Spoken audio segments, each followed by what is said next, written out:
Hey everyone, and welcome. Have you ever wanted to lock your friends in a room? For fun? Well, today we're going to break down exactly how to do that. We're talking about designing your very own unforgettable DIY escape room, turning a space you see every day into a whole new world of mystery and adventure. Okay, let's kick things off with this really cool way of looking at it from game designer Michael Boris. He says to imagine it's not about escaping from something, but about getting into something. I love that. You're not just unlocking a door, you're unlocking a story, a secret, maybe a hidden treasure. It's all about the experience. So what is it that we're actually building here? I mean, a DIY escape room is so much more than just throwing some puzzles in your living room. It's really an interactive story where you get to be the writer, the director, and the set designer. You're turning a totally familiar space into somewhere brand new.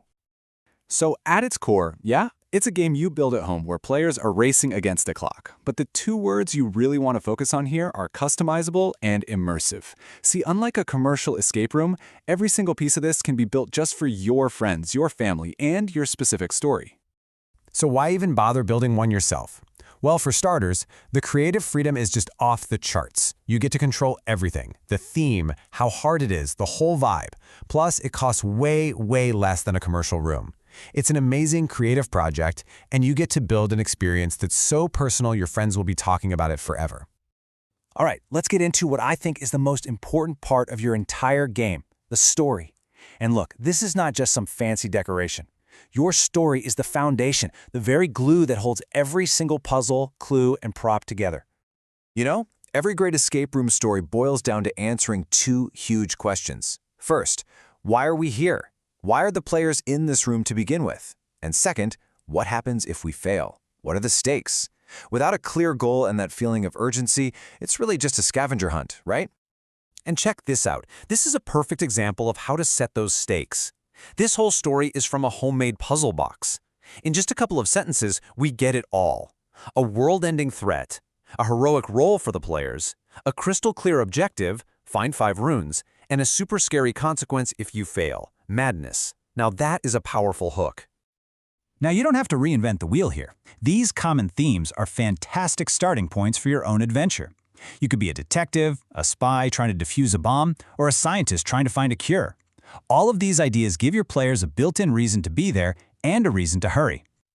Okay, so if the story is the foundation, then you can think of the puzzles as the engine. This is how your players are actually going to interact with the world you've built, solving one piece at a time to move the story forward. Now this is a really important choice you have to make, how your puzzles flow. You can go linear, where solving puzzle A gives you the clue for puzzle B, which unlocks puzzle C, and so on. That's great for telling a story with a small group. Or you can go non-linear, where players can work on a bunch of different puzzles all at the same time. This is perfect for bigger groups, because it means nobody's just standing around waiting. So, the big question. How many puzzles do you actually need? Well, a really good rule of thumb for a 1-hour game is somewhere in the ballpark of 8 to 15 puzzles. That usually keeps the pace moving, letting your players have a little victory every, say, 4 to 7 minutes. But that number is just a starting point. Because here's the thing. It's all about the trade-off between how many puzzles you have and how complicated they are. You could have like 12 quick, simple puzzles that are great for beginners. Or you could do what the Cthulhu box did. It only had about 5 main puzzles, but they were so complex and layered it still took the team almost a full hour to solve. The right answer really just depends on who's playing. Okay, you've got your killer story, you've got your brain-bending puzzles. Now it's time for the really fun part, building the physical world.